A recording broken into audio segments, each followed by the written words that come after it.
What's cracking, y'all? You are now watching Boo TV. Appreciate you for stopping in. Like, comment, subscribe, hit the bell, stay notified, and let's get into the topic for today. So, I'm getting word that Nick Wright, the leader, the guidon of the bronsexuals, the infamous cult of toxicity and disrespect, is back at it again with his boy Rich Paul, as they share the same sentiment regarding a comment Rich Paul said. If your athleticism, apparently Rich Paul told LeBron, if your athleticism went away, you'd be Karl Malone. I haven't watched the video. I've heard nothing from, the actual content, what was said, the conversation on FS1 First Things First. But let's get into it.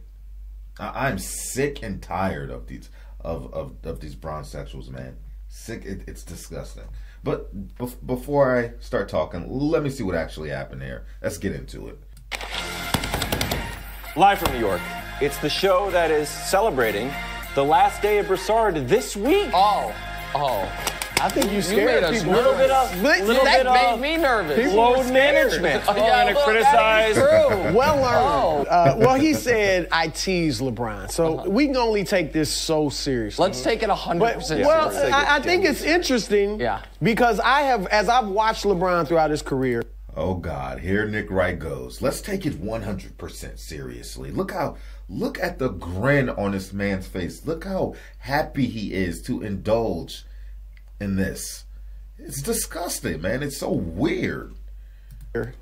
And obviously marveled at the great things he could do. I've often said to myself and to others, imagine Karl Malone doing the things LeBron does. Because they're the same size. They are listed, both of them, at 6'9", 250. So imagine Karl Malone running the point, leading the league in assists, shooting threes, guarding the opponent's point guard. Like all of that stuff, that's what we're watching with LeBron James. Now, here's the thing. And again, Rich is partially joking, but it sounds so disrespectful.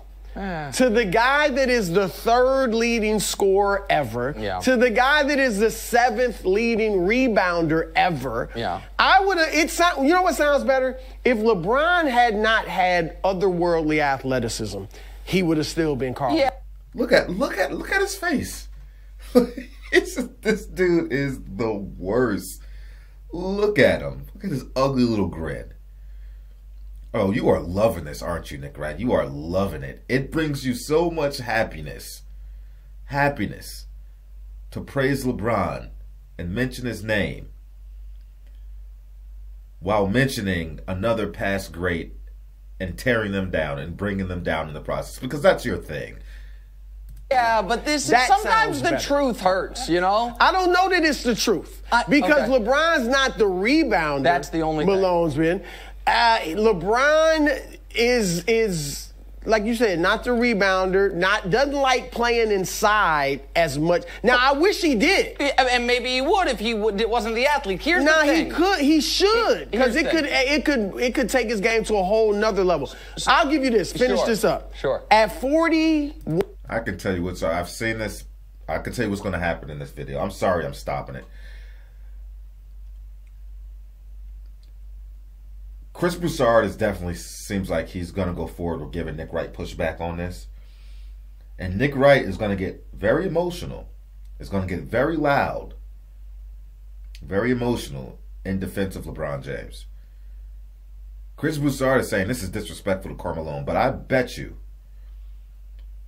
Nick Wright's going to say, no, this is disrespectful to LeBron James. It's the other way around. I bet you, man.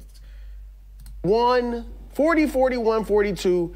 He could be the late level Karl Malone. Late level. So I like the Lakers guy, Karl Malone? the year before that, Malone was like 20-8 for a Utah team that he led to the playoffs, got bounced in the first round. But that type of guy at 41, 42. Okay, so LeBron's 38 right now. He turns 39 in December of next year. So you're talking about like 3 years from now. 41. Yeah, you're talking about a few years. So because here's the thing.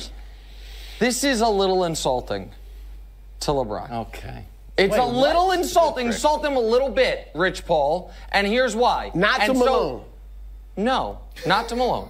Karl Malone is, I think most people would consider, without a doubt, one of the 25 greatest ever, and probably in the top 20, ekes in. But it's getting harder and harder, as you know what I mean? A lot of people put Jokic in the top 20 people. Whenever you put someone in, someone falls out. So I also don't think it's fair to do entire career comps or things like this because Malone did play. You know, we saw the very end of Malone. So here's what I've done here. How is he going to say, I think it's unfair to do complete career comparisons when this is what this guy does for LeBron James on a consistent basis? See the fallacy in his bullshit? This dude, he's the worst, man. I would like to show you a blind reveal, and I will give you a hint. Hold on, I will. We can show it to you, but here is what is useful. It is. If we can put it up, it is 2 years for both players. It is Karl Malone's 2 MVP seasons, so arguably his best 2 seasons, and it is LeBron's last 2 seasons, arguably the worst LeBron. Yeah, he is a better rebounder. And that's it. And so it is hard to find, Brew. It is hard to find the comps because we didn't see old Magic. We don't know what he would have turned into. For about we saw for, yeah, but that wasn't fair. He had been, that was old after a 4-year layoff. We didn't see old Larry really because his career didn't go on as long because his back went out on him. We saw old Michael, but that was again after a long layoff. So it's not. We haven't found the right guy, the most similar to LeBron. He probably was it. Except for Malone. And the point that I am making is old LeBron, year 19 and year 20 LeBron. Don't say it. Wait a minute, Brew. Hold on a second. How can I, what do you not want me to say? That old LeBron is as impactful as MVP Karl Malone? Yeah, that's what I will say it. Oh I will say that. Brew, you're arguing, what is the argument against it? Here's the argument against it. You can't just throw up a bunch of numbers and say a guy just good. I test. He was going to win the scoring title. LeBron is not nearly the defender right now that Karl Malone was as an MVP. Okay. LeBron is obviously not the rebounder, as you said. One-off. He doesn't have the impact. Hold on. LeBron and John Stockton would not have gotten to the finals twice like Karl Malone did. And here's the other thing. The scoring in those years. Hell no, they wouldn't have, because LeBron James wouldn't be able to play with a true point guard like John Stockton. You have to bend your team around LeBron James. He wouldn't be nearly as effective as he is now if John Stockton was controlling the offense. He wouldn't be. It's just the facts. Was much lower. Okay, that's why you can't just throw up a bunch of numbers first of all, and say, oh, he's just as good. No, and not just with Malone and LeBron, with players from different eras. You can't just do that. I know you can't just do that, but there is some contextualizing that has to be done, but you can't totally overlook. You can say that Malone's defense is far better. I don't think Malone's defense, his second MVP year, was far better than what LeBron did this year, but that's fine. His second MVP year was, for the record, 99. They didn't go to the finals that year. Right. That was the lockout year. But set that aside. And totally disregard that it is a 10-7 round in playmaking and passing. That it is. That's fine. Well, that's a massive part of impact on a game. And how much impact did LeBron have this past year? He scored 40 in Game 4, and they got swept. Yeah, Brew, you say that as if that is an indictment on him. It is just and you know how great I think LeBron is. It is so Whoa, but you use that argument to indict other people that score a lot of points and perform well shooting the ball, and they end up losing. This dude is disgusting. Disrespectful to say this LeBron James we just watched is as good as Karl Malone as an MVP. So, and that, like I said, you can't just throw numbers. How many points were teams scoring back then compared to what they're scoring now? Josh, get okay, on well, I mean, no. So that was the Not a lot. late 90s was like the nadir of scoring in the league. So you are correct on that front. Late 90s-ish, but more like early to mid-ish 2000s. Scoring was really, really, really, really low. But do you think there is a huge gap? It's a gap. It's a much better gap than those stats suggest. Okay, well, again, I mean, you can't just throw up stats. Let's just throw up Wilt and say Wilt's the GOAT then. I mean, we want to do some blind reveals. Let's just do that. Listen, I tried to be as fair as I could be. I took Malone's best 2 seasons, and I took LeBron's last 2 seasons. But you're relying only on stats. No, I'm not. No. It is not just about stats, Brew, Nick. Especially when you're comparing errors. Hold on a second here. I am not relying just on stats. You are! No, that is a part of the argument. I can't put on the screen my feelings, emotions, thoughts. We're doing that. Also, Wilds, I thought Brew was a facts guy. I mean, so I tried to bring some facts. I am a facts guy. Brand. Did you bring what guys were? Did you bring what teams were scoring in those that time? Again, I said it. I don't know. I do not have the per game numbers. Because when they were playing the Bulls in the finals, I know they were scoring about 80 to 90 points. Correct. Now they're scoring 120 points. And I'm not even holding Malone's playoff stuff against him in this. All I am saying is that what we have seen from LeBron the last couple years, I think Rich Paul is 100% correct. That if LeBron is more stationary and can do less as far as flying up and down the court. Well, that was a big part of Karl Malone's game. Flying up and down the court, getting those layups from John Not Stockton. late stage Malone, but sure, yeah, early on. That's fine. But regardless, do you not, I feel like you've said this, that if LeBron went to just being a traditional forward and went there, he could lead a team in scoring, not control the offense, and do that. That sounds a younger LeBron. Now he's trying to talk about late stage Malone, but you weren't talking about late stage Malone. Come on, man. Come on. Karl Malone played, his last season was with the Lakers, 2003, 2004. You're talking about late 90s Karl Malone. And I mean, he did it last year. Right now. But he didn't have the impact that Karl Malone had in his now, if we're talking later Karl Malone, fine. I'm talking about, and you threw up stats from Karl Malone in his prime. I threw up stats from Karl Malone in 1997 when he was going through Olajuwon, when he was going through David Robinson, and guys like that. Well, this LeBron we just saw could have done that. They didn't even give Jokic a series. I understand. Oh, or was it a close sweep? Hold on. No, but again, hold on. Just to be fair, that is not what the 97. The audience doesn't care. 97 and 99, he was not going through Olajuwon. He's not going through Robinson. He was getting beat in 99, I believe, by the Spurs. And in 90. So you're talking about later. I'm talking about the 2 years he won MVP. I'm talking about when he won MVP, which was not 1988 when he's flying up and down the court. It's 97 and 99. That's when he won MVP. You probably voted. He was still an elite basketball player during those years. Whether you want to call it late or old, semi-old, whatever. Malone was still one of the best players in the league. For him, I'm just saying when he did it. Josh has a stat. Thank you, Josh. Yes. Still employed. Yeah. The Jazz average less than 84 points in both finals. But that's weren't the playoff numbers, and that's not the finals. What are we talking about? Josh, I love you. That doesn't. Thank you, Josh. Those were regular season numbers, not the finals. It couldn't have been that much higher. Yeah, but they weren't averaging 120. It was probably 100, right? And Malone, and they weren't shooting threes like they do now. That was where I was fair. I didn't even include Karl Malone's 8% for 3-point. He shot 8% and won MVP. How many threes did he shoot? Not many, but it was like 12% in his career. I don't even know if he shot 100 threes. Well, he shouldn't if he's shooting 8%. Yeah. I mean, exactly. It's not LeBron's fault he shoots 35%. Listen, I happen to agree with Rich. You know what? Rich would, if Rich agreed with you, he wouldn't have said, I tease LeBron. Well, he'd have said, you know what, LeBron, even as not as athletic, could be Karl Malone. Hold on, wait a second. He agrees with me because he is teasing him because it is insulting. He's like, I tease him like, hey, man, like he's knocking him. That's what he's doing. That take was insulting to Karl Malone. As great as LeBron is, come on, that's just disrespectful. Is it? No, yeah. Don't do it again. Okay, go ahead. That segment plays in any era. These bronsexuals, man, they are disgusting, man. That's what I'm talking about. They are toxic, man. The hardest thing for these guys to do, it is so hard for them to talk great things about their king without mentioning other people and tearing them down. It is the hardest thing to do for them. They are incapable of doing that.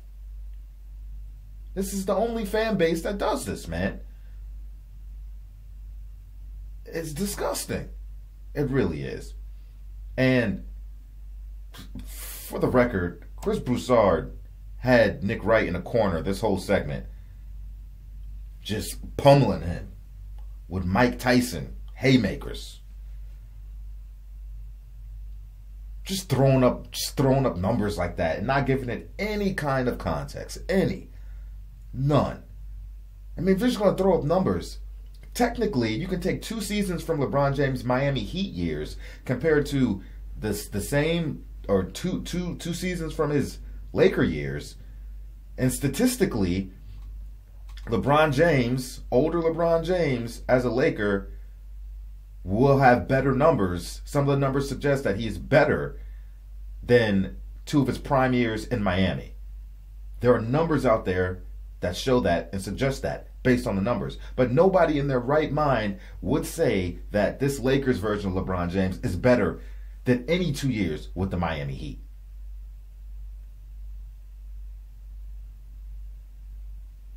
Based on Nick Wright's logic, say Lakers version is better than Miami Heat version. Say it. Say it, say it, say it, say it, say it. Say it. No, you won't. Like Chris Broussard said, you just can't throw numbers out there and not break them down, give them context, and take everything into consideration. This is disgusting, man. And he's absolutely right. Pace of play was slower, scoring was down. But play a little bit of your game, Nick Wright. You take LeBron James' athleticism away, and you pretty much get Karl Malone. Right? That's what you're saying. Wrong, wrong, wrong, wrong. Don't disrespect Karl Malone like this. Don't. Do not. A huge reason, not all of LeBron James' success and what he has become and what he's done, some of it, a good portion of it, is predicated on what he can do as an athlete, especially from the scoring perspective. Most of LeBron James' points, and it is a reason for his field goal percentage being what it is because he thrives, through most of his career, he has thrived in the paint.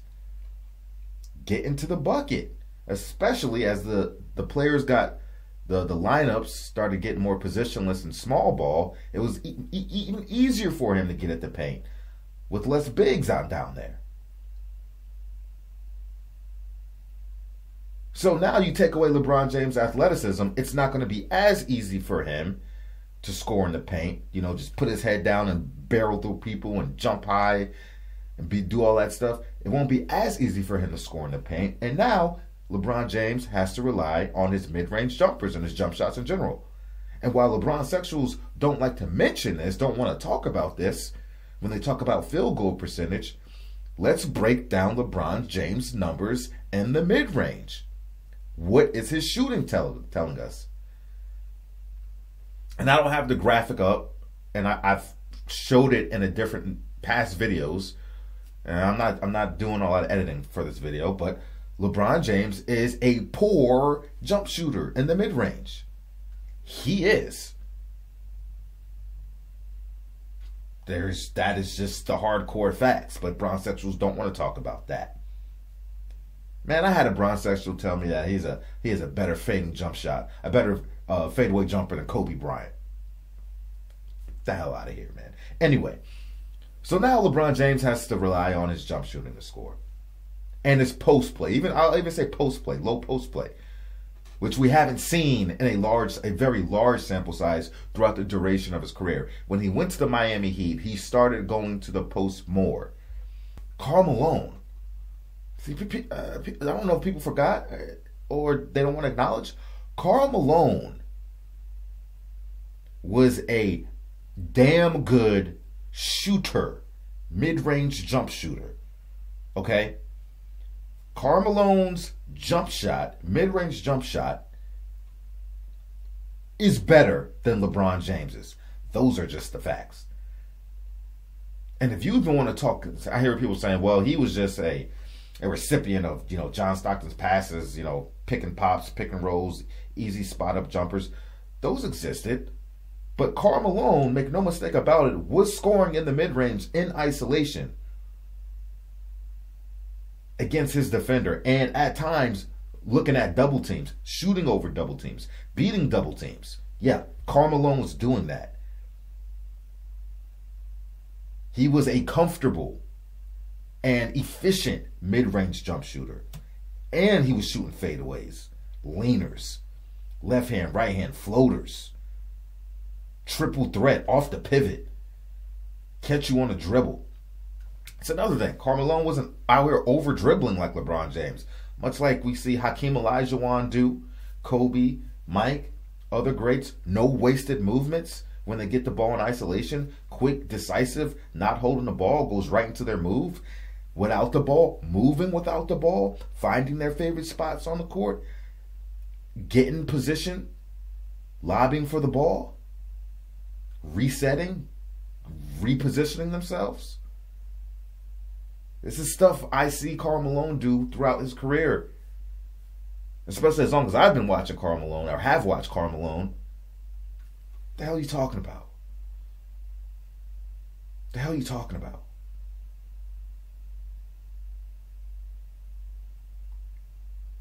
Karl Malone in the post is a far better post player than LeBron James.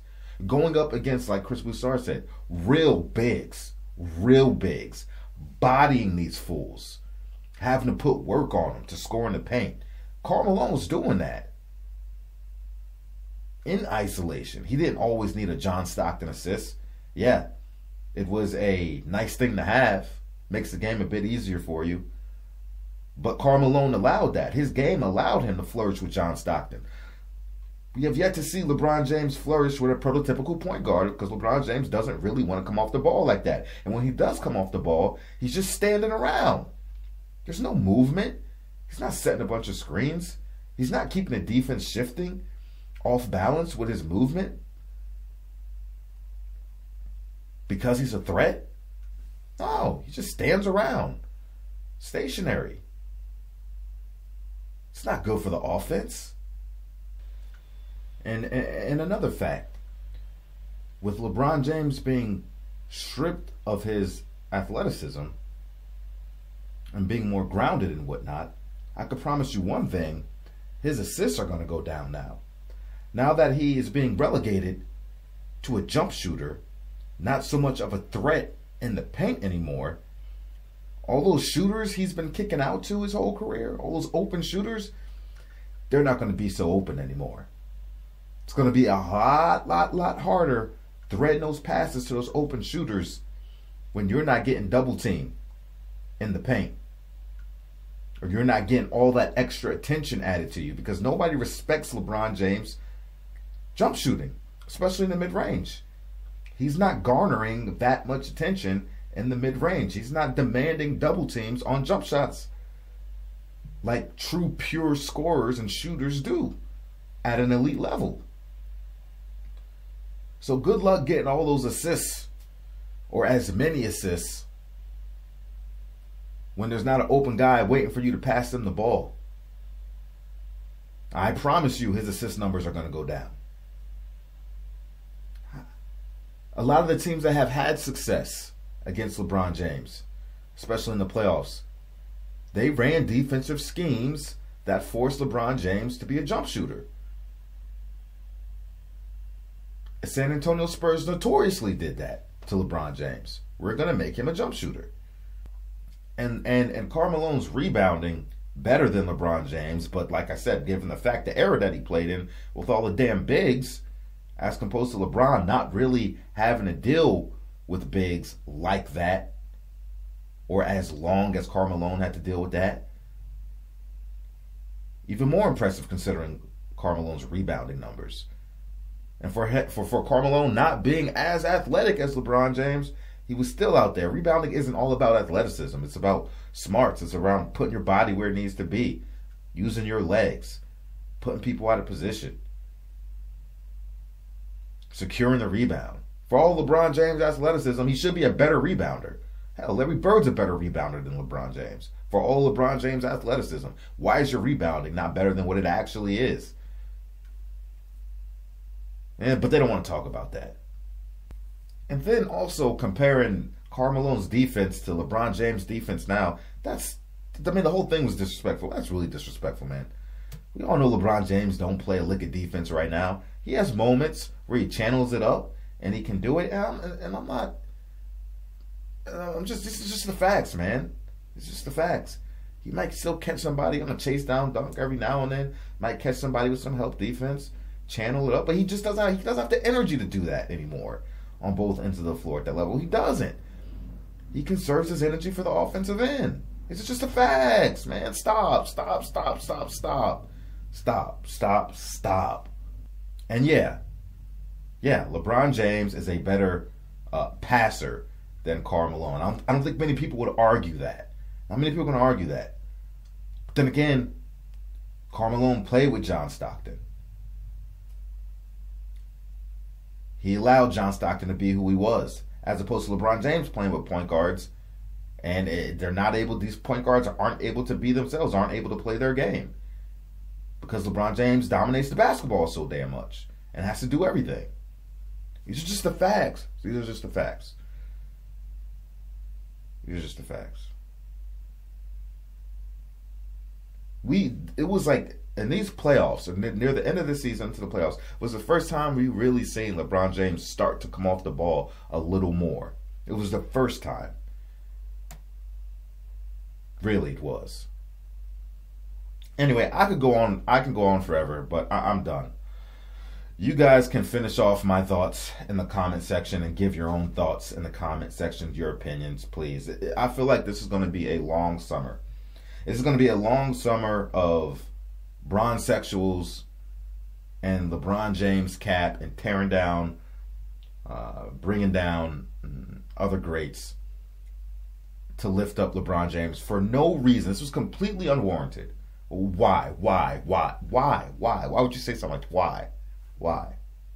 It's going to be a long summer for us if we're going to have to sit here and try to address all this BS as the NBA season is in the off season and these guys are looking for content, looking to stir up controversy, looking to get views, to get exposure. It's going to be a lot more of this. This is going to be a long summer. A long summer. Part of me hopes that these other players in the NBA dial up their off-court shenanigans and stories and controversy, start dialing it up so we don't have to hear so much of this anymore. Zion Williamson, John Morant, who else am I missing? What's his name? Clarkson. Y'all guys keep going. Keep putting your name in the tabloids. Front page, please. Give them something to talk about. Because this is getting ridiculous, man. Well, it's been ridiculous for years. Tell you what, man, these guys are toxic, man. Like I said, y'all finish up. I'm done, man. I don't want to talk about this anymore. It's sick. It's disgusting. About to go. Like, comment, subscribe, hit the bell, stay notified. I'll catch you on the next one. We out, baby.